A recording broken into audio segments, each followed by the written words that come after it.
the crown you can't take off. How natural hair shapes professional identity. Have you ever been told you need to change something about yourself to be taken seriously? Something so fundamental to who you are that altering it feels like erasing part of your identity. I recently had the extraordinary opportunity to interview Gail Mitchell, the visionary founder of Loc'd Life Magazine and a tireless advocate for natural hair acceptance in professional settings. To call Gail merely influential would be a dramatic understatement. She is nothing short of revolutionary, a woman who has single handedly reshaped the landscape for Black professionals wearing locks through her groundbreaking work. Gail hasn't just created a magazine. She's created a movement that has touched thousands of lives, challenging deeply entrenched biases and opening doors that were once firmly shut. What struck me so most about our conversation wasn't just her impressive accomplishments, but how she has fundamentally transformed the narrative around natural hair in professional spaces. Through her pioneering work, Gail has created environments where authenticity isn't just permitted, it's celebrated with joyful, unapologetic pride. The question at the heart of our discussion was deceptively simple. Why, in 2023, are we still debating whether someone's natural hair is professional? Think about that for a moment. Professional, unprofessional. These seemingly innocuous words carry tremendous weight. They determine who gets hired, who gets promoted, who belongs in the corner office, and who doesn't. But what happens when these judgments aren't based on competence or character, but on something as personal as how your hair naturally grows from your head? For millions of Black professionals who wear locks, this isn't a hypothetical question. It's a daily reality that shapes their experience in ways that many of us might never fully comprehend. I want to share with you three powerful insights from my conversation with Gail Mitchell that completely transformed my understanding of this issue. First, locks are not simply a hairstyle, they're a profound form of self expression and cultural pride. When we label them as unprofessional, we're not just critiquing someone's appearance, we're rejecting a fundamental aspect of their identity. It's as if we're saying the way you naturally exist in the world is somehow wrong or inadequate. The psychological impact of this message cannot be overstated. Second, meaningful change requires both advocacy and education. It's not enough to challenge discriminatory policies. We must also educate others about the beauty, versatility, and yes, professionalism of natural hairstyles. Without education, advocacy becomes a constant uphill battle against entrenched ignorance. And third, community support is essential. Having knowledgeable guides, whether they're locticians, mentors, or resources like Loc'd Life Magazine, empowers individuals to confidently embrace their natural hair journey in both personal and professional settings. No one should have to navigate this path alone. Let me illustrate these principles with a story that Gail shared with me, one that perfectly captures the challenges and triumphs in this ongoing struggle for acceptance. A Black professional at a major financial firm, let's call her Denise, faced persistent criticism for wearing her locks in the office. Despite her exceptional performance reviews in every other area, she was repeatedly told her hairstyle was unprofessional and unkempt. Her supervisor suggested that if she wanted to advance in her career, she should consider a more appropriate hairstyle. Now, I want you to imagine being in Denise's position. You've worked hard to build your career. You're excellent at what you do. Your performance metrics are outstanding, but you're being held back because of your hair and not your skills, not your work ethic, your hair. The absurdity would be comical if it weren't so painfully real and devastatingly common. Instead of conforming, Denise decided to advocate for change.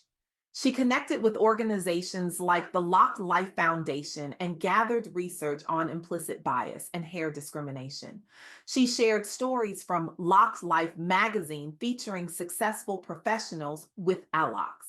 She organized an internal awareness campaign that was all both educational and deeply personal. The result? The company updated its dress code policy to explicitly allow natural hairstyles, including locks. Denise received public support from leadership acknowledging her professionalism. Her courage didn't just change her own situation, it created a precedent that inspired similar policy changes at partner firms and contributed valuable data to national conversations about workplace inclusion. One person, one brave stand for authenticity. Ripple effects that continue to this day, touching lives she may never even meet. But advocacy alone isn't enough. Education is equally crucial, which brings me to another powerful story Gail shared. A group of Black women entrepreneurs, frustrated by the persistent pressure to conform to Eurocentric beauty standards in professional settings, started monthly workshops with certified locticians through partnerships facilitated by the Loc'd Life Foundation. These workshops addressed a critical gap: the lack of quality information about starting and maintaining healthy locks, which led many professionals to avoid wearing their natural styles due to fear of judgment or damage. These locticians, these style doctors, as Gail affectionately calls them, provided hands on demonstrations, answered questions about styling for different professional settings, recommended products specifically suited for various hair types, and systematically debunked myths about locks being unkept. The impact was immediate and profound. Participants reported increased confidence wearing their hair naturally at work. Several launched new businesses inspired by these sessions. Others became advocates within their own companies. One attendee was even featured as an emerging leader in Loc'd Life Magazine's digital issue celebrating bold professionals with locks. This is the power of education. It transforms fear into confidence, isolation into community. It equips people not just to endure discrimination, but to challenge it with knowledge and self assurance. And speaking of community, this brings me to Gail's third insight: the essential role of supportive networks and representation. Loc'd Life magazine regularly profiles successful Black professionals who wear their hair in various forms of locks, from doctors and lawyers to artists and entrepreneurs, showcasing them as role models, defying outdated stereotypes. In a media landscape that has historically underrepresented or misrepresented people with natural hairstyles, this visibility matters enormously.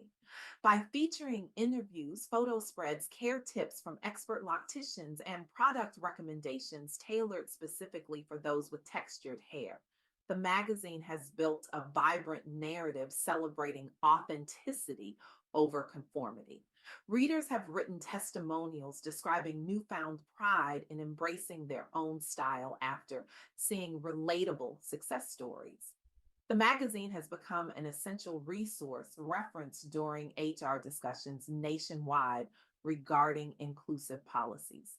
What began as Gail Mitchell's response to a gap in representation has expanded internationally, influenced social media campaigns like Free to Belak, and sparked collaborations between stylists across industries.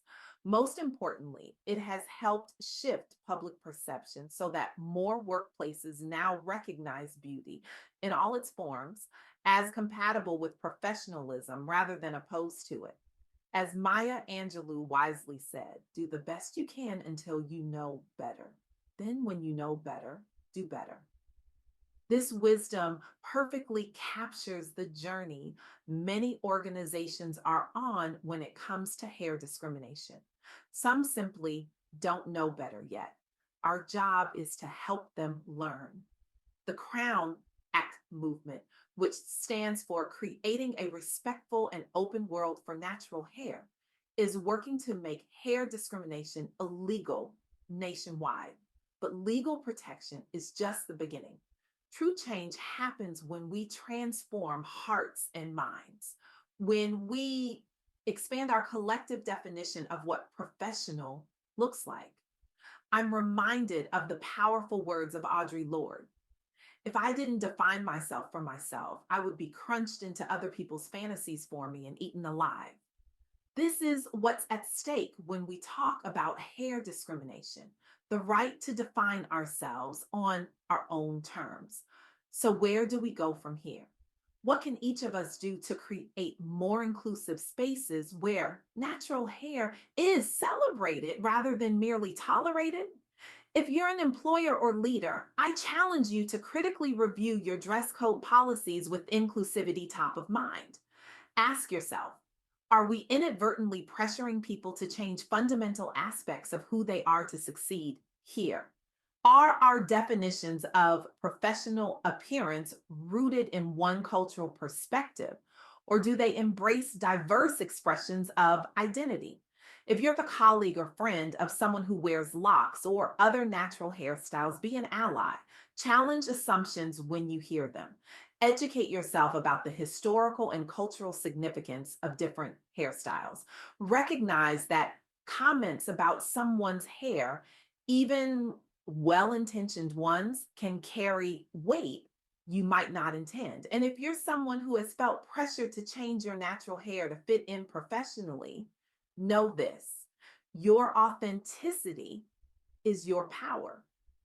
As Gail Mitchell beautifully articulated during our interview, the crown you were born with is the one no one can take from you unless you hand it over. There's a beautiful affirmation that Gail shared with me that I want to pass along to you. I am not my hair, but my hair is part of my story, and my story deserves to be told without alteration. We stand at a crossroads. We can continue to enforce narrow, culturally biased definitions of professionalism that require some people to fundamentally alter their appearance to be accepted. Or we can embrace a future where professional excellence is measured by the quality of one's work, the strength of one's character, and the impact of one's contributions, not by conformity to arbitrary aesthetic standards. The choice is ours. And make no mistake, it is a choice. Every policy we enforce, every comment we make, every judgment we pass is a choice that either reinforces old barriers or helps dismantle them. I challenge you today, be the person who dismantles barriers. Be the one who recognizes that true professionalism has nothing to do with hair texture and everything to do with integrity, competence, and respect. Be the one who understands that when we allow people to bring their authentic selves to work, we all benefit from the creativity, passion, and unique perspectives that flourish in an environment of genuine acceptance. Let us create a world where no one has to choose between their cultural identity and their professional advancement, where the definition of professional is expansive enough to include all forms of authentic self expression, where we judge people by the content of their character and the quality of their work, not by the texture of their hair. Because in the end, the crown you wear, whether it's locks, braids, curls, or coils, is yours to define, yours to celebrate, and yours to wear with pride. And no one should have the power to tell you otherwise.